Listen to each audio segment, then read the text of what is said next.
ધોરણ 11 મેથ્સમાં આજે આપણે શરૂઆત કરીશું ચેપ્ટર નંબર 1ની.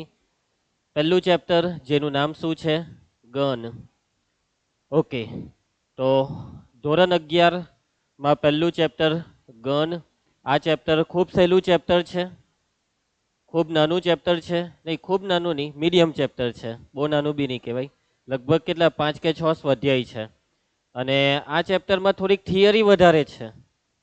થિયરી બરાબર, કેલ્ક્યુલેશન વાળા દાખલા છેલ્લા સ્વાધ્યાયમાં થોડાક છે. આ ચેપ્ટર થિયરેટિકલ ચેપ્ટર છે, એટલે કે થિયરી પર આધારિત ચેપ્ટર છે. જે દાખલા હશે ને તે દાખલા બી એક લીટીના જ છે, કે રકમ વાંચી ને તરત જ જવાબ આવી જાય તેવા દાખલા છે. બરાબર, તો ચાલો શરૂઆત કરીએ છીએ ચેપ્ટરની. તો સૌથી પહેલા આ ચેપ્ટરનો આપણે બેઝ સમજીશું, આ ચેપ્ટરની બધી વાતચીતો સમજીશું. નોર્મલી તમે 10મા ધોરણ સુધી મેથ્સ ભણ્યા તો તમને એક વસ્તુ ખબર પડી ગઈ કે જે ચેપ્ટર ચાલુ થાય, એમ કંઈક નવી વસ્તુ ચાલુ થાય એટલે પહેલાં કેવી બધી માહિતી આવે. હવે 10મામાં 9મામાં યામ ભૂમિતિ ભણ્યા તો યામ ભૂમિતિની માહિતી આવી જાય કે ભાઈ યામ ભૂમિતિ એટલે રેને ડકાર્ટે શોધેલું. એવું તો હું શોધેલું, એક્સ અક્ષ વાય અક્ષ શોધેલી, 4 ચરણ બનાવેલા, આવી રીતના બિંદુ મુકાય, બિંદુને આવી રીતના નામ અપાય. બરાબર ને? બહુપદી વિશે તમે શીખેલા, તો બહુપદીમાં આ ચલ આવે, આવી રીતના ગુણાકાર થાય, એવી રીતના ભાગાકાર થાય. એવી રીતના અહીંયા મેથ્સનો એક આખો નવો ટોપિક છે ગણ. આ ચેપ્ટરમાં એમ તો બહુ સહેલું ચેપ્ટર છે, પરંતુ એટલું જ અગત્યનું ચેપ્ટર છે, કેમ કે આ ચેપ્ટરનો ઉપયોગ બધા ચેપ્ટરમાં થશે. આ જે ગણ વસ્તુ છે તે બધા જ ચેપ્ટરમાં આવશે. બરાબર છે? ચાલો, તો સૌથી પહેલી લીટી કે ભાઈ જર્મન ગણિતશાસ્ત્રી જેમનું નામ છે જ્યોર્જ કેન્ટર, એમને 1845 થી 1918, 1845માં એમનો જન્મ, 1918માં એમનું મૃત્યુ. આ છે એમનો ફોટો. આજે જ્યોર્જ કેન્ટર છે, જર્મન ગણિતશાસ્ત્રી, તેમને આજે ગણ છે તેનો સૈદ્ધાંતિક વિકાસ કર્યો હતો. બરાબર છે? નોર્મલી થિયરિટિકલ ક્વેશ્ચન પૂછવાય તો પૂછી શકાય તમારી સ્કૂલની પરીક્ષામાં કે ભાઈ ગણની સૈદ્ધાંતિક સંકલ્પનાનો વિકાસ કોને કર્યો? તો નામ છે જ્યોર્જ કેન્ટર. પરંતુ આવું તમારી સ્કૂલમાં પૂછવાના નથી, આ બી તમને કહી રાખું.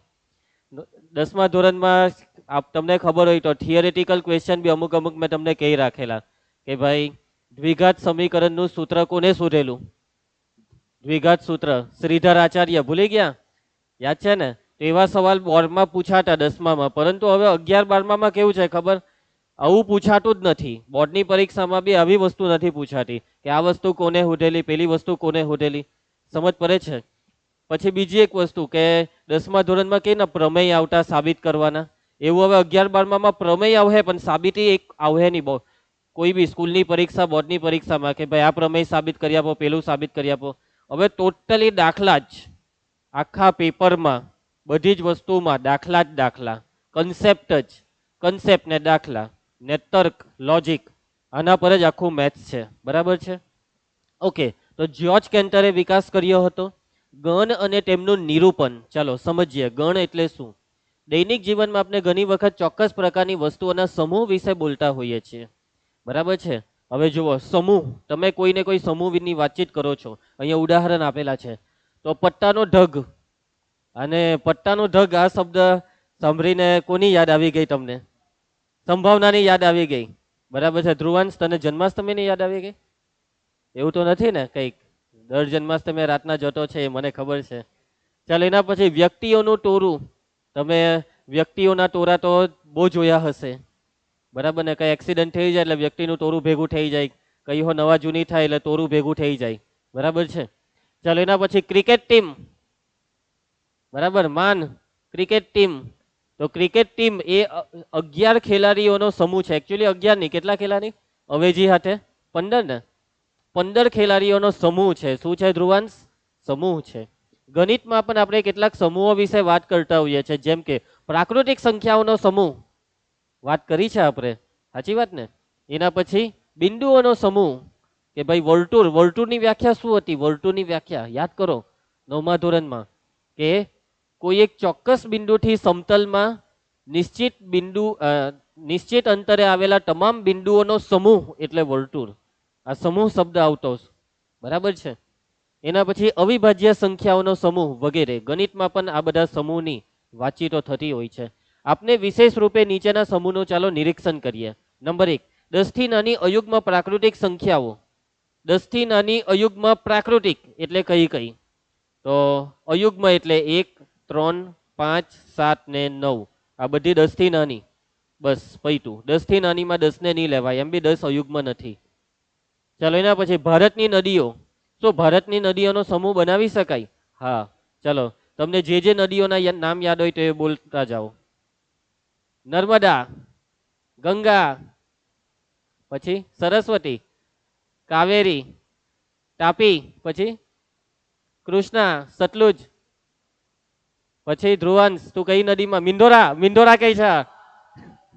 મિંદોરા નદી. સિંધુ, બરાબર છે. જમના નદી, એવી બધી હોય છે ને, ગંગા, જમના, સરસ્વતી, પિક્ચરનું નામ વાળું. ઓકે ચાલો, ઘણી બધી નદી. એસએસ માં તમને આ બધી નદીઓના નામ આવતા? સાચી વાત ને? એસએસ માં જ આવતા ને? ઓકે, તો આ બધી નદીઓનો પણ એક સમૂહ બને. હવે નદીઓનું લિસ્ટ અત્યારે આપણને બરાબર ખ્યાલ નથી. તમને કદાચ ખ્યાલ હોય, કેમ કે હમણાં 10મા માંથી 11માં આવ્યા. અમે તો હવે આ બધી વસ્તુઓની વાતચીત કરીએ નહીં. બરાબર છે. અંગ્રેજી મૂળાક્ષરોના સ્વરો. અંગ્રેજીમાં સ્વર આવે AEIOU. આ પણ એક સમૂહ છે. વિવિધ પ્રકારના ત્રિકોણો. ત્રિકોણોનો પણ સમૂહ આવે. લઘુકોણ ત્રિકોણ, ગુરુકોણ ત્રિકોણ, કાટકોણ ત્રિકોણ, સમબાજુ ત્રિકોણ, સમદ્વિબાજુ ત્રિકોણ, વિષમબાજુ ત્રિકોણ. તો આ બધા ત્રિકોણો શું હોય છે કીર્તન? સમૂહ. શું હોય છે? સમૂહ. 210 ના અવિભાજ્ય અવયવો. જો 210 ના અવિભાજ્ય અવયવ 2. પછી 210 ને 3 ભગાય, 210 ને 5 7 ભગાય. હા. પછી 7 પછી 11 ભગાય ના, પૈતું 2, 3, 5, 7. 7 પછીની અવિભાજ્ય સંખ્યા 11, 13, 17, 19. આ બધી સંખ્યા વડે 210 વિભાજ્ય નથી. 210 ના અવયવ બહુ બધા છે, પરંતુ અવિભાજ્યમાં 2, 3, 5, 7. સમજ પડે છે વાતમાં? ચાલો એના પછી આ સમીકરણ જુઓ. ક્યાં ચાલ્યું તું? આ સમીકરણ જુઓ. x² - 5x + 6 = 0. આ સમીકરણનો ઉકેલ 10મા ધોરણમાં દ્વિઘાત સમીકરણમાં બહુ બધા સમીકરણને આપણે ઉકેલ્યા છે. અને ઉકેલવા માટે આના અવયવ પાડવાના. અને આ અવયવ વાળું આપણે થોડાક દિવસ પહેલા બેઝિકમાં શીખ્યા કે ભાઈ 3 દુ 6, 3 ને 2 5. એટલે આના અવયવ શું પડે? x - 3 x - 2 = 0. 0 સાથે બેવને સરખાવીએ તો x = 3 આવે ને x = 2 આવે. તો આ સમીકરણનો ઉકેલ છે 2 અને 3. અને આ સમીકરણનો ઉકેલનો પણ શું બની ગયો? એક સમૂહ. શું બની ગયો? સમૂહ. ચાલો આપણે નોંધીશું કે ઉપરનું દરેક ઉદાહરણ એ આપેલી સુવ્યાખ્યાયિત વસ્તુઓ કે સંખ્યાઓનો સમૂહ છે. આ જે બી તમે બધા ઉદાહરણ જોયા, તે ઉદાહરણમાં જે બી સમૂહ છે તે શાનો સમૂહ છે? સુવ્યાખ્યાયિત વસ્તુઓનો. કોનો? સુવ્યાખ્યાયિત વસ્તુઓનો કે સંખ્યાઓનો સમૂહ. બરાબર છે. હવે જો માન તું એ આ દાખલો કર્યો, આ સમીકરણને ઉકેલવાનો દાખલો કર્યો. તારા જવાબમાં આવ્યો 2 અને 3. પછી આપણે કીર્તને પણ આનો ઉકેલ હોય તો, અને કીર્તનનો જવાબ 2 અને 3 ની જગ્યાએ કીર્તન માની લે તારો જવાબ આવ્યો 5 અને 7. તો શું આ વસ્તુ શક્ય છે? ના. મને ખબર છે કીર્તન આટલો હેલો દાખલો ખોટો તો નહીં જ કરી શકે. એટલે કીર્તનનો બી જવાબ કેટલો આવશે? 2 અને 3. લાગે ધ્રુવાંશનો કદાચ ખોટો આવી જાય. હે ધ્રુવાંશ? નહીં, ધ્રુવાંશ બી બહુ પાવરફુલ છે. એનું મગજ એટલું ખતરનાક છે કે આટલા મામૂલી દાખલાને તો એમ જ જોઈને ઉકેલી નાખે. બોલપેન બી નહીં પકડવી પડે, એમ નજર નાખે એટલે સ્કેન કરી નાખે. સાચી વાત ને ધ્રુવાંશ? હા. એટલે મતલબમાં જો આપણા ક્લાસના કોઈ બી બાળક આ દાખલાને ઉકેલશે તો તમારો જવાબમાં 2 અને 3 જ આવવાનું છે. મને વિશ્વાસ છે તમારા પર. તો જવાબમાં કેમ 2 અને 3 જ આવ્યું બધાનું? કેમ કે એ જ જવાબ છે. અને એ જવાબ શું વ્યાખ્યાયિત જવાબ કહેવાય. એવું નહીં કે જવાબ બદલાઈ જાય. મેં દાખલો કરું ને અલગ જવાબ, ધ્રુવાંશ દાખલો કરે તો અલગ જવાબ, માન દાખલો કરે તો અલગ જવાબ. એવું નહીં. સમજી ગયા? બધા માટે જવાબ એક સરખો છે. આને કહેવાય સુવ્યાખ્યાયિત. ક્લિયર? ભારતની નદી.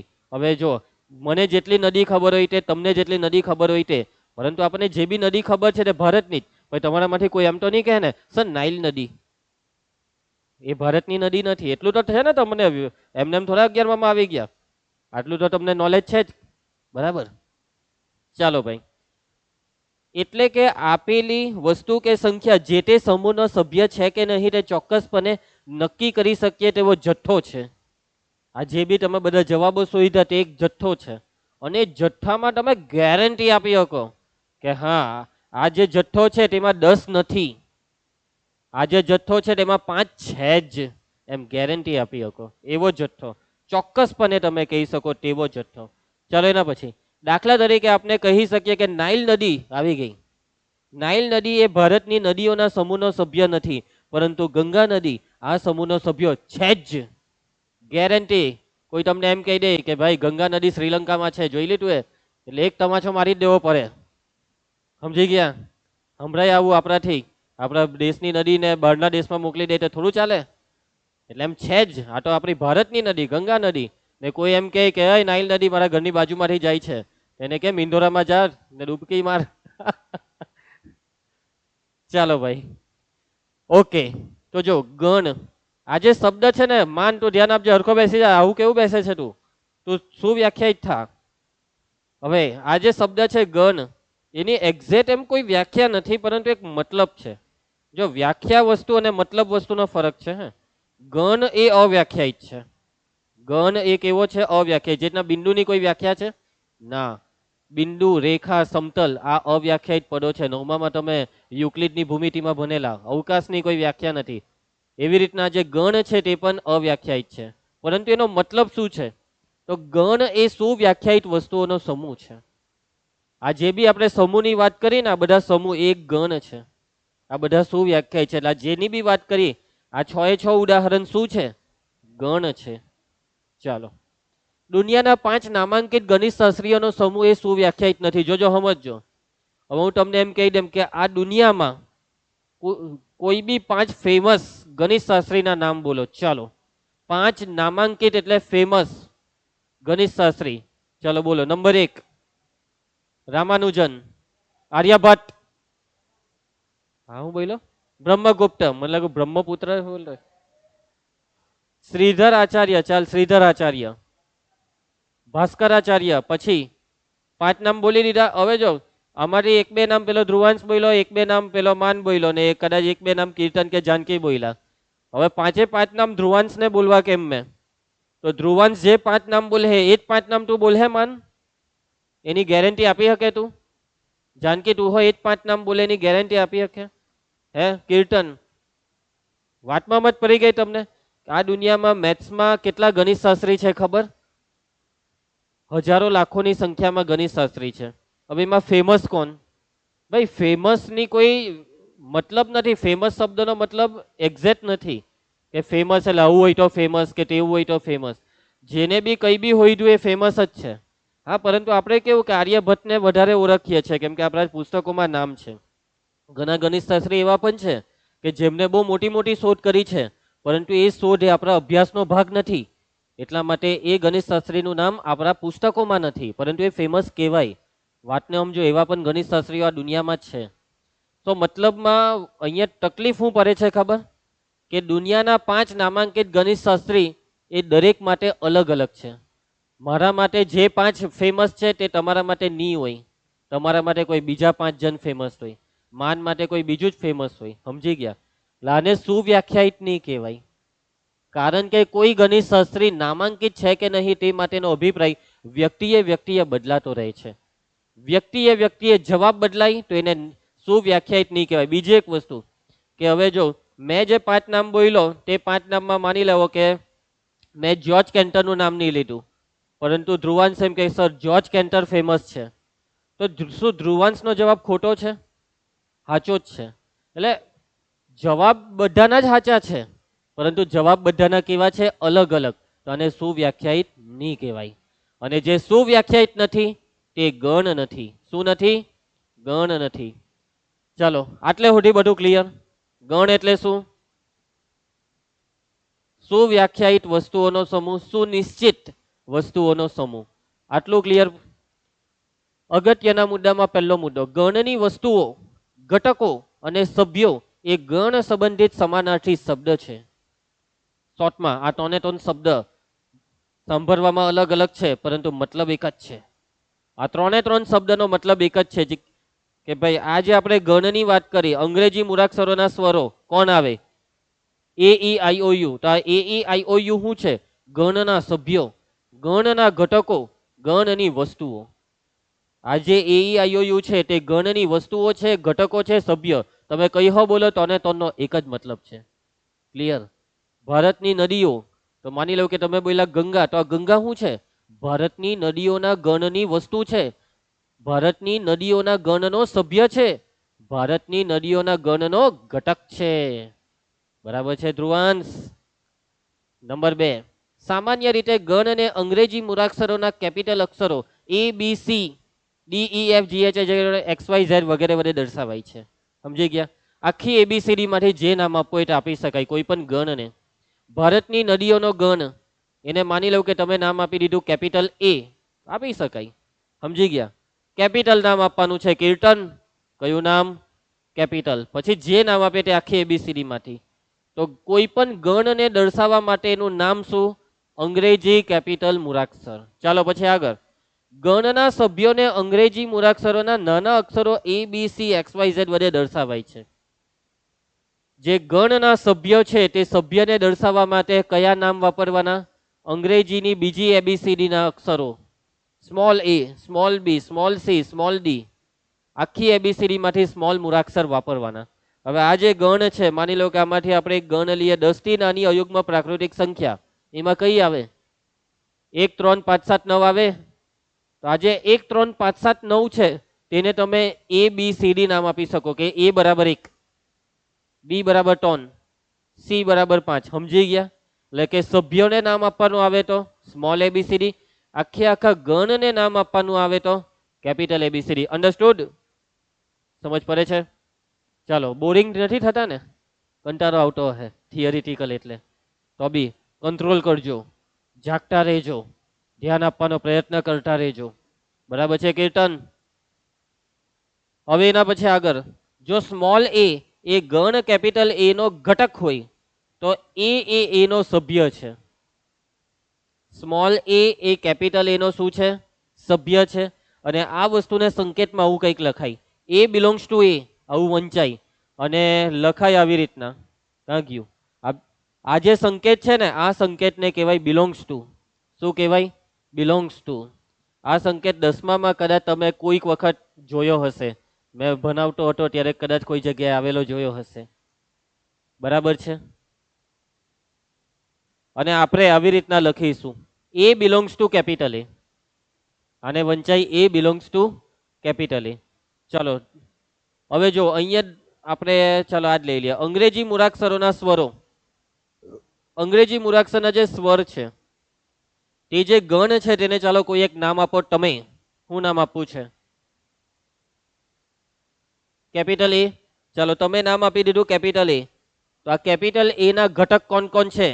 કીર્તન, કેપિટલ એ ના ઘટક અંગ્રેજી મૂળાક્ષરના સ્વર એ ઈ આઈ ઓ યુ. તો આ જે એ છે તે ગણ એ નો શું છે? સભ્ય, ઘટક છે, સભ્ય છે. એટલે સંકેતમાં શું લખાય? એ બિલોંગ્સ ટુ કેપિટલ એ. ચલો એના પછી આ ઈ શું છે? ગણ એનો સભ્ય, તો શું લખાય? એ બિલોંગ્સ ટુ કેપિટલ એ. એના પછી આઈ શું છે? ગણ એનો સભ્ય, શું લખાય? આઈ બિલોંગ્સ ટુ કેપિટલ એ. સમજ પડી ગઈ? શું આમાં ડી અથવા ચાલો બી, શું બી એ આનો સભ્ય છે? બી એ આનો સભ્ય નથી, તો એને સંકેતમાં લખાય B does not belongs to capital A. આ બિલોંગ્સ ટુ ની ઉપર લીટી પાડી દેવાની. પેલું કેવું ઇક્વલ ટુ, તો આને કહેવાય નોટ ઇક્વલ ટુ. એવી રીતના આ બિલોંગ્સ ટુ, આને કહેવાય does not belong to. Does not belong to, belongs to, does not belong to. English આવડતું છે ને? પેલો 10 છૂટું પાડી દે તો પેલો એસ નહીં લાગે ક્રિયાપદની પાછળ. જોયું? આને કહેવાય એ બિલોંગ્સ ટુ એ. અહીંયા એસ લાગ્યો. હવે જો અહીંયા બી એ ગણ એનો સભ્ય ન હોય તો તેને આવી રીતના લખાય B does not belong to capital A. અને સંકેતમાં કેવી રીતે વંચાય? કેવી રીતના? આવી રીતના વંચાય બી ડઝ નોટ બિલોંગ ટુ એ. ચાલો ક્લિયર ને? સભ્ય હોય, ઘટક હોય તો બિલોંગ્સ ટુ, ની હોય તો ડઝ નોટ બિલોંગ ટુ. આગળ અંગ્રેજી મૂળાક્ષરોના સ્વરોના ગણ કેપિટલ વી માટે અહીંયા એ લોકોએ જેને તમે કેપિટલ એ નામ આપ્યું એને એ લોકોએ કેપિટલ વી નામ આપ્યું. હવે જુઓ, શું સ્મોલ એ વી નો સભ્ય છે? હા, પરંતુ બી એ વી નો સભ્ય નથી. ચાલો એના પછી 30 ના અવિભાજ્ય અવયવોનો ગણ, એને એ લોકોએ નામ આપ્યું છે કેપિટલ પી. તો આ જે કેપિટલ પી છે તે છે 30 ના અવિભાજ્ય અવયવ. 30 ના અવિભાજ્ય અવયવમાં કયા કયા આવે? 2. 30 ના અવિભાજ્ય અવયવમાં પહેલા 2, પછી 3, પછી 5, પછી 7. 7 ના ઘડિયામાં 30 તું લઈ આવ્યો, 7 ચોક 30, 6 પચામ 30. 6 પણ અવિભાજ્ય નથી એટલે બસ પૈતું 2 3 5. તો જુઓ, તો અહીંયા આ લોકોએ લખ્યું છે 3 બિલોંગ્સ ટુ પી. સાચું લખ્યું? હા, 3 એ પી માં છે. 3 એ ગણ પી નો સભ્ય છે. કેમ? કેમ કે 3 એ 30 નો અવિભાજ્ય અવયવ છે. પરંતુ શું 15 બિલોંગ્સ ટુ પી લખાય? 15 દુ 30 તો થાય. હા, પરંતુ 15 એ વિભાજ્ય છે ને અહીંયા વાત ચાલે છે અવિભાજ્યની. સમજ પડી ગઈ? ગણને દર્શાવવાની બે પદ્ધતિ છે. અત્યાર સુધી આપણે ગણની બહુ વાત કરી, પરંતુ હવે આપણે સમજીશું ગણ દર્શાવવાની પદ્ધતિ. નંબર 1, પહેલી પદ્ધતિ છે યાદીની રીત, જેને ઇંગ્લિશમાં કહેવાય રોસ્ટર ફોર્મ અથવા ટેબ્યુલર ફોર્મ. અને નંબર 2, ગુણધર્મની રીત, એને ઇંગ્લિશમાં કહેવાય સેટ બિલ્ડર ફોર્મ. ગણને ઇંગ્લિશમાં કહેવાય સેટ. ગણ એ એટલે કે સેટ એ, સેટ બી, સેટ સી. સમજી ગયા? કઈ બે પદ્ધતિ ગણને દર્શાવવાની? નંબર 1 યાદીની રીત, નંબર 2 ગુણધર્મની રીત. ચાલો સમજીએ આપણે આ બંને રીતને. યાદીની રીતને સમજીએ. યાદીની રીતમાં ગણના બધા જ ઘટકોની યાદી બનાવાય છે. યાદી એટલે લિસ્ટ બનાવવાનું. ઘટકોનું શું બનાવવાનું? લિસ્ટ. બે ઘટકોને દર્શાવતા સંકેત વચ્ચે અલ્પવિરામ મૂકો. શું મૂકો? અલ્પવિરામ. કે ભાઈ પહેલો ઘટક 2 અલ્પવિરામ, બીજો ઘટક 3 અલ્પવિરામ, ત્રીજો ઘટક 5. સમજી ગયા? તેમને જુદા પાડવામાં આવે છે અને તેમને આવા કૌંસમાં મુકાય છે. આ કૌંસને કહેવાય ધનુષ કૌંસ. શું કહેવાય? ધનુષ કૌંસ. કેવા કેવા નામ!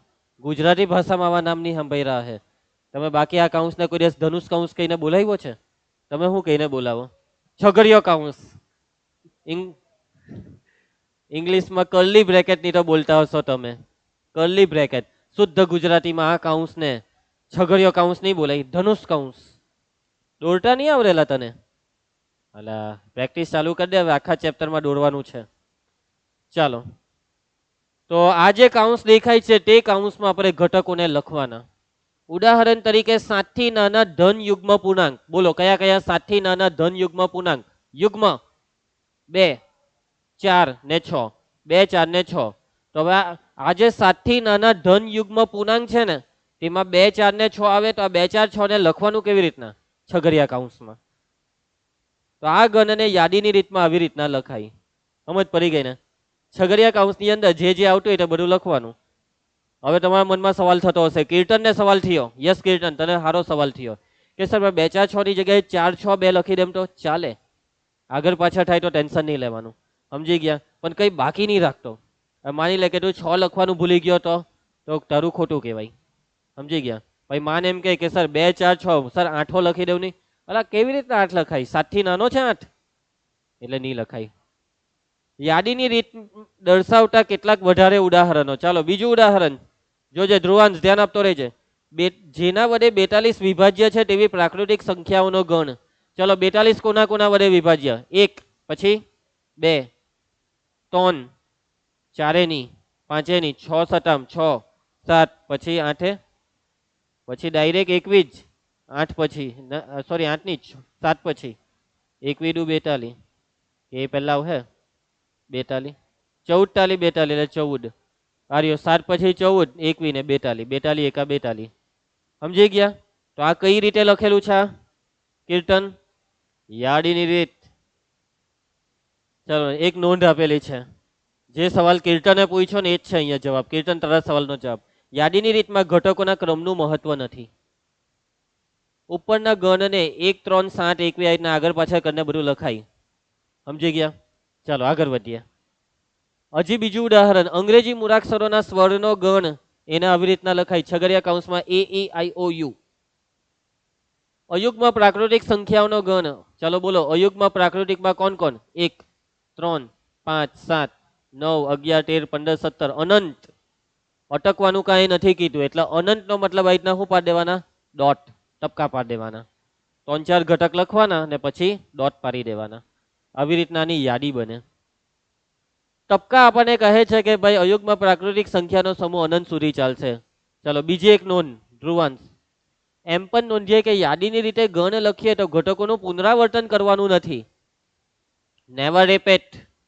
પુનરાવર્તન કરવાનું નથી. કીર્તન, હું નથી કરવાનું પુનરાવર્તન. એટલે કે બધા ભિન્ન ઘટકો લેવાના. ચાલો જોજો સૌ ઉદાહરણ. સ્કૂલ શબ્દ બનાવતા મૂળાક્ષરોનો ગણ કયો? તો SCHOOL એવું નહીં, ખાલી એક જ વાર ઓ ને પછી એલ. SCHOL. આ ઓ ભલે સ્પેલિંગમાં બે વાર છે, પરંતુ ગણમાં લખીએ ત્યારે ઓ ને એક જ વાર લખવાનો, પુનરાવર્તન કરવાનું નથી. ચાલો, ક્રમનું તો મહત્વ છે નહીં, આગળ પાછળ થાય તો ટેન્શન નહીં.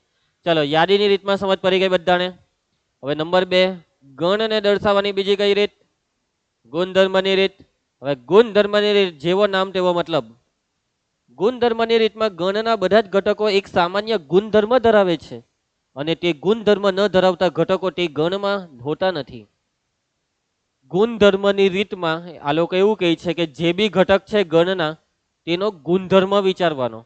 એવો ગુણધર્મ કે જે ગુણધર્મનું પાલન તમામ ઘટક કરે અને એ ઘટક સિવાયના બાકીના ઘટક એ ગુણધર્મનું પાલન નહીં જ કરે. સમજ પડી આ વાક્યમાં? આપેલા ઘટકોનો હું વિચારવાનો? ગુણધર્મ. અને એ ગુણધર્મનું પાલન એ ઘટકોએ જ કરવાનું, એના સિવાય કોઈ બીજાએ નહીં કરવાનું. એક્ઝામ્પલ, ચલો AEIOU આ દેખાય છે, આ ગણ અત્યારે આ યાદીમાં છે. હવે આને યાદીમાંથી ગુણધર્મમાં લખવું હોય તો આ 5 ઘટક કયા ગુણધર્મનું પાલન કરે છે? તો આ 5 છે હું? આ તો અંગ્રેજી મૂળાક્ષરોના સ્વર છે. અંગ્રેજી મૂળાક્ષરના સ્વર એમ આપણે બોલીએ એટલે આ 5 સિવાય કોઈ છઠ્ઠો આવે, અને આ 5 સ્વર જ છે. આ 5 સિવાય કોઈ છઠ્ઠો સ્વર નથી. વાતમાં સમજ પડી ગઈ?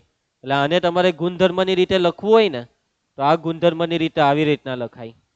જોવો, V બરાબર લખવાનું છગડિયા કૌંસમાં જ, છગડિયા કૌંસમાં X લખવાનો, પછી 2 ટપકા અને વાંચવાનું જ્યાં. X જ્યાં X એ અંગ્રેજી મૂળાક્ષરો પૈકીનો સ્વર છે. અહીંયા જેટલા બી ઘટક લખેલા તે સ્વર છે ને, એટલે કે આ વસ્તુનો મતલબ એવો થયો કે આપણે એવું કહેવા માંગીએ છીએ કે વીમાં કોણ છે? સાંભળજે માન હરકો બેજા, વીમાં કોણ છે? X. વીમાં જે હો છે તેને તું X નામ આપ્યું. વીમાં જે પણ છે તેને હું નામ આપ્યું ધ્રુવાંશ આપણે X. તો X છે હું? જ્યાં X જ્યાં X એ અંગ્રેજી મૂળાક્ષરોનો સ્વર છે. એટલે કે ગુણધર્મની રીતમાં આ X ફરજિયાત લખવાનો. X ની જગ્યાએ Y નામ લેવું હોય તો Y. Y જ્યાં Y એ અંગ્રેજી મૂળાક્ષરો પૈકીનો સ્વર છે. તમારા મનમાં એવો એક સવાલ થયો હશે, આ વખતે સવાલ માની લેવો કે કોના મનમાં થયો? જાનકીના મનમાં થયો. જાનકી, તારા મનમાં શું સવાલ થયો ખબર? કે સર અંગ્રેજી મૂળાક્ષરો પૈકીનો સ્વર એટલે એક જ સ્વર લેવાનો? કોઈ બી આ 5 માંથી? ના, બધા જ લેવાના. જેટલા બી સ્વરો હોય તે બધા જ. પછી તમારે એમ નહીં કહેતા કે સર તો એ બહુવચનમાં લખાય ને સ્વરો છે. ના, એક વચનમાં જ લખે એ લોકો. સમજી ગયા? X એ શું છે? સ્વર છે. સ્વર કોણ કોણ છે? AEIOU. એટલે X એ A છે, X એ E છે, X એ I છે, X એ O છે, X એ U છે, X એ 5 છે. એટલે X દેખાય એક, પણ X એ એક નથી. X એ કેટલા છે? 5. સમજી ગયા? ઓહ, આ કા પહોંચી ગયો? X નું નામ લીધું એટલે 5X એમ કે છે આ બેશરમ જેવો. ચાલો, ઓ કીર્તન તું બી ધ્યાન આપજો. ક્લિયર છે? તો આ ગુણધર્મનું પાલન કરતા તમામ ઘટક આવી ગયા છે. આપણે આ તમામ ઘટકને એક નામ આપ્યું, અને એ નામ હું આપ્યું? X. આ નામને કહેવાય વ્યાપક નામ. જે રીતના બહુપદીનું કેવું વ્યાપક સ્વરૂપ આવે, સુરેખ બહુપદીનું વ્યાપક સ્વરૂપ AX + B. તો આ AX + B માં બધી જ સુરેખ બહુપદી આવી ગઈ, બધી જ આ દુનિયાની. AX + B માં A અને B ની કિંમત બદલો, નવી નવી બહુપદી આવે. સમજ પડી? એવી રીતના આ X એ દેખાય એક, પણ છે કેટલા? બધા જ, જેટલા બી આવતા હોય તે બધા. તો અહીંયા 5. ચાલો ભાઈ, એના પછી જો ગુણધર્મની રીતે હવે આગળ આપણે વાત કરી ને આની, આર્યો 42 વડે વિભાજ્ય પ્રાકૃતિક સંખ્યાઓ. તો આ 1 થી 42, આ જે 1 2 3 6 7 14 21 42 લખેલા છે, આ કયા ગુણધર્મનું પાલન કરે છે? આ બધા 42 ના શું છે? અવયવ છે. એટલે આ ગણ કયા ગુણધર્મનું પાલન કરે છે? 42 ના અવયવના ગુણધર્મનું. એટલે આને શું લખાય? છગડિયા કૌંસમાં X જ્યાં X એ 42 નો અવયવ છે. X જ્યાં X એ 42 નો પ્રાકૃતિક પૂર્ણાંક અવયવ છે. એના પછી બીજો કયો ગણ હતો? નંબર 2. આનું તો જોઈ લીધું, એક્સ જ્યાં એક્સ અંગ્રેજી મૂળાક્ષરનો સ્વર છે. ચલો આની યાદી લખાવો, સોરી આનો ગુણધર્મ લખાવો. 1, 3, 5 અપ ટુ 100. કયા ગુણધર્મનું પાલન? અયુગ્મ પ્રાકૃતિક સંખ્યાઓનો ગુણધર્મ લાગે છે આમાં. તો હું લખવાનું? ઝેડ જ્યાં ઝેડ એ અયુગ્મ પ્રાકૃતિક સંખ્યા છે. હવે સંખ્યા ઓ એવું નહીં લખાય, લખવાનું એક વચન, પરંતુ આવી ગઈ બધી જ. અન્ડરસ્ટુડ? ચાલો આગળ વધીએ. તમને આ ગુણધર્મની રીતમાં સમજ પડી ગઈ? યાદી ને ગુણધર્મ બે સમજ પડી ગઈ? કેટલાક અગત્યના ગણો પોપ્યુલર, જે ફેમસ છે, જેને યાદ રાખવાના છે, જેનો ઉપયોગ થશે, જે વારે વારે વાપરવામાં આવશે તેવા ગણો. એમાં પહેલો છે કેપિટલ એન. આ કેપિટલ એન એટલે નેચરલ નંબર સેટ, પ્રાકૃતિક સંખ્યાઓનો ગણ. પ્રાકૃતિક સંખ્યાઓના ગણને શું યાદીની રીતે લખાય? હા. તો આની યાદી શું છે? 1, 2, 3, 4 અપ ટુ 100. તો આ છે કેપિટલ એન. તો આ જે પ્રાકૃતિક સંખ્યાઓનો ગણ છે તેનું નામ છે કેપિટલ એન. આ નામ યાદ રાખજો. આ કયો ગણ છે? પ્રાકૃતિક સંખ્યાનો ગણ. ચાલો હવે એના પછી કઈ કઈ સંખ્યાઓને તમે ઓળખો છો? પ્રાકૃતિક પછી પૂર્ણ સંખ્યાઓનો ગણ. અને તેનું નામ ખબર છે? પૂર્ણ સંખ્યાને ઇંગ્લિશમાં કહેવાય હોલ નંબર, એટલે એને કહેવાય ડબલ્યુ. અને એમાં કયા ઘટકો આવશે? 0 થી ચાલુ થાય. 0, 1, 2, 3 અપ ટુ 100. કયો ગણ છે આ? પૂર્ણ સંખ્યાઓનો ગણ. સમજ પડતી છે ને તમને? ચાલો એના પછી કીર્તન. પૂર્ણ પછી કઈ સંખ્યા? નંબર 3. પૂર્ણાંક સંખ્યા, અને એને દર્શાવાય ઝેડ વડે. ઓકે, તો ઝેડ એટલે એમાં કઈ સંખ્યા આવશે? -3, -2, -1, 0, 1, 2, 3 અપ ટુ 100. બંને તરફથી અનંત સુધી, ઋણ અને ધન બંનેમાં અનંત સુધી. કયો ગણ છે આ? પૂર્ણાંક સંખ્યાઓનો ગણ. ચાલો એના પછી ઝેડ પછી નંબર 4. પૂર્ણાંક પછી હવે આવશે સમય સંખ્યા, જેને શાના વડે દર્શાવાય? ક્યુ વડે. હવે સમય સંખ્યાની શું આવી રીતના યાદી બને? ન બને. યાદી એટલે એક પેટર્ન બનવી જોઈએ, અથવા ઘટકોની એક બાઉન્ડ્રી હોવી જોઈએ. અહીંયા કોઈ બાઉન્ડ્રી જ નહીં મળે ક્યુની, અને નથી કોઈ પેટર્ન. તો અહીંયા આપણે ગુણધર્મની રીતે લખીશું. કઈ રીતે કીર્તન? ગુણધર્મની રીતે. તો ક્યુ બરાબર એક્સ, જ્યાં એક્સ બરાબર પી ના છેદમાં ક્યુ. આ પી અને ક્યુ શું છે? અંશમાં જે પી છે તે પૂર્ણાંક, છેદમાં જે ક્યુ છે તે શૂન્યેતર પૂર્ણાંક. એક્સ જ્યાં એક્સ બરાબર પી ના છેદમાં ક્યુ, કોમા પી એ પૂર્ણાંક. હવે જુઓ, પી એ પૂર્ણાંક છે ને, તો આટલું લાંબુ નહીં લખવાનું. હવે પૂર્ણાંક એટલે પૂર્ણાંકનો ગણ કયો? ઝેડ ને. એટલે અહીંયા લખવાનું પી બિલોંગ્સ ટુ ઝેડ. સમજી ગયા? પી એ ઝેડ નો સભ્ય છે. પી બિલોંગ્સ ટુ ઝેડ નો મતલબ પી એ પૂર્ણાંક છે. છેદનો ક્યુ, ક્યુ એ શૂન્યેતર પૂર્ણાંક. શૂન્યેતર પૂર્ણાંક નો મતલબ ક્યુ હો બિલોંગ્સ ટુ ઝેડ છે, પરંતુ ઝેડ નો મતલબ એમાં 0 આવ્યો ને 0 નથી, એટલે હજી એક લીટી લખવાની, ક્યુ નોટ ઇક્વલ ટુ 0. સમજ પડી? એક્સ જ્યાં એક્સ બરાબર પી ના છેદમાં ક્યુ, જ્યાં P belongs to Z, Q belongs to Z, Q not equal to 0. આગળ વધીએ. તમને સમજ પડી ગઈ? યાદીની રીતે નહીં લખાય. કઈ રીતે લખાય? માત્ર ગુણધર્મની રીતે. અને આ કઈ સંખ્યા છે? આ સમય સંખ્યાઓનો ગણ. સમય સંખ્યાઓનો ગણ એટલે કોણ? ક્યુ. યાદ રાખજો હે, આ બધા મોરે કરવાના છે. આવતીકાલે મોરે કરીને આવવાનું છે. ચાલ, લીલી ટી શર્ટ માન. ક્યુ પછી સમય પછી અસમય. અસમય સંખ્યાઓનો ગણ એટલે કેપિટલ ટી. તો પહેલા કોણ હતું? હા, ચાલો ટી.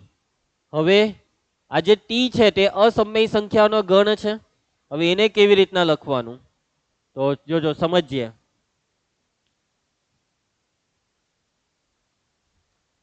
અહીંયા છે ને એક્સ, જ્યાં એક્સ એ સમય નથી. આવી રીતના લખી દેવું કે ટી એટલે એક્સ જ્યાં એક્સ એ સમય નથી. હવે જે સંખ્યા સમય નથી તે સંખ્યાને આપણે શું કહીશું? અસમય સંખ્યા કહીશું. ટી થયો અસમય સંખ્યાઓનો ગણ. સમજ પડી જશે? ચાલો એના પછી નંબર 6. નંબર 6 માં આવશે આર, વાસ્તવિક સંખ્યાઓનો ગણ. અને આને લખાય એક્સ જ્યાં એક્સ એ સમય છે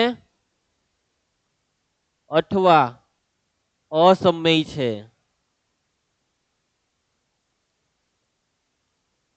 આર નો મતલબ વાસ્તવિક સંખ્યાઓનો ગણ, અને વાસ્તવિક એટલે સમય અને અસમયનો સમૂહ. સમય અને અસમય બેવને ભેગી કરો તો જે ગણ બન્યો તેને કહેવાય વાસ્તવિક સંખ્યાઓનો ગણ. એટલે કે જે તમે એક્સ લીધો તે કાં તો સમય છે કાં તો અસમય છે. એનો મતલબ કે તમે બધી જ સમય અને અસમયની વાત કરી રહ્યો છો આ ગણની અંદર. એક્સ એ સમય બી છે, એક્સ એ અસમય પણ છે, અને આ ગણને કહેવાય વાસ્તવિક સંખ્યાઓનો ગણ. સમજ પડી રહી છે ને તમને લોકોને? ચાલો તો આટલા ગણ, આ 6 ગણ તમે યાદ રાખજો. ચાલો એના પછી નંબર 7 ઓ. ઓ એટલે અયુગ્મ સંખ્યાઓનો ગણ. બરાબર? Odd number set. ઓડ એટલે અયુગ્મ. બરાબર છે? અને અયુગ્મમાં કઈ કઈ આવશે? -3, -1, 1, 3, 5 આ બધી અયુગ્મ પૂર્ણાંકોનો ગણ. એના પછી ઈ નંબર 8. ઈ એટલે ઇવન નંબર સેટ, યુગ્મ સંખ્યાઓનો ગણ. અને યુગ્મમાં કઈ? -4, -2, 0, 2, 4, 6, 8 આ બધી. આ કયો ગણ છે? યુગ્મ પૂર્ણાંકોનો ગણ. ચાલો એના પછી નંબર 9. ઈ પછી કોણ? એના પછી જોજો ઝેડ પ્લસ. ઝેડ પ્લસ નો મતલબ ઇધર પે દેખ બેશરમ. ઝેડ પ્લસ નો મતલબ ઉપર પ્લસ આવે ને એટલે એનો મતલબ એવો સમજવાનો માત્ર ઝેડ ની અંદરની માત્ર ધન સંખ્યા. ઝેડ એટલે પૂર્ણાંક, ઝેડ પ્લસ નો મતલબ ધન પૂર્ણાંક. ઝેડ પ્લસ એટલે ધન પૂર્ણાંકોનો ગણ. સમજ પડશે તમને? અને ધન પૂર્ણાંક એટલે કયા કયા? કયા કયા? 1 થી ચાલુ થાય, 1, 2, 3, 4 અનંત એટલે કે પ્રાકૃતિક. 0 લીધો આમાં આપણે, 0 લેવો પડે ને. ધન પૂર્ણાંકોમાં 0 આવશે ને. જોવો આ પૂર્ણાંકોનું લિસ્ટ છે અને આમાંથી કયા પૂર્ણાંક ધન છે? આટલા ધન નથી, લા કરી નાખ્યા. તો આ 0 આમાં લેમ કે નહીં લેમ ધન પૂર્ણાંકોમાં? તો 0 ને નહીં લેવાનો. અને એનું કારણ શું? 0 એ ધન પણ નથી, 0 એ ઋણ પણ નથી. બરાબર છે જવાબ. તમે તમે +0 કેવું કે -0 કેવું, બેવનો મતલબ એક જ છે. +0 is 0, -0 is 0 because it's 0. આગળ નંબર 10 ક્યુ પ્લસ કે તો એ બેટા સુન, ક્યુ પ્લસ ધન સમય સંખ્યાઓનો ગણ. પ્લસ આવે એટલે ધન. આર પ્લસ કે તો આર પ્લસ ધન વાસ્તવિક સંખ્યાઓનો ગણ. સમજ પડી રહી છે ને? ઉપર કદાચ માઇનસ પાડી દીધું તો આર માઇનસ ઋણ વાસ્તવિક સંખ્યાઓનો ગણ. પરંતુ મોટે ભાગે માઇનસની નિશાની દેખાવાની નથી. કદાચ દેખાઈ જાય તો એ જવાબ. આવતીકાલથી આપણે આ ઉદાહરણના દાખલા ચાલુ કરીશું. આજે જેટલું ભણાવ્યું તેમાં સમજ પડી ગઈ છે? કોઈને કંઈ પણ ડાઉટ હોય તો પૂછી લો. શું કહે છે? 1, 5, 25 આનો ગુણધર્મ 1, 5, 25, 125, 625. અહીંયા કયા ગુણધર્મનું પાલન થાય છે? ગુણધર્મ તો કહેવો મને પહેલા. આનો ગુણધર્મ કયો? તો આ 25 એટલે એનું 5 નો વર્ગ, 125, 5 નો ઘન, 625 એટલે 5 ની 4 ઘાત. એટલે આ બધા 5 ની ઘાતના ગુણધર્મનું પાલન કરે છે. આનું પાલન કરે છે? 5 ની ઘાતના ગુણધર્મનું પાલન કરે છે. અને આને લખાય એક્સ જ્યાં x બરાબર 5ની ઘાતમાં નામ આપી દેવું n, જ્યાં n એ શું, અહીંયા 1 એટલે 5ની 0 ઘાત, આ 5ની 1, એ રીતના છેલ્લે 5ની કેટલી ઘાત, 4 ઘાત, એટલે n ની કિંમત 0 છે, 1 છે, 2 છે, 3 છે ને 4 છે. x એ 5ની n ઘાત છે અને આ 5ની n ઘાતમાં n પહેલા 0 છે, પછી 1 છે, 2, 3 ને 4, આ એનો ગુણધર્મ. હા તો હવે કાલે જવાબ આપી દેજે. ગુણધર્મ વિચારતા આવડવો જોઈએ. શું આવડવું જોઈએ? ગુણધર્મ. આજે જે પણ તમને ભણાવ્યું તે નોટમાં લખી કરજો અને ઝેરોક્સ લઈને જજો. આવતીકાલે સવાલ જવાબ પૂછીશ, બધું મોઢે કરીને આવજો. જવાબ નહીં આવડશે તો સપાટવામાં આવશે, ભલે તમે 11માં આવી ગયા હોય. મળીએ કાલે.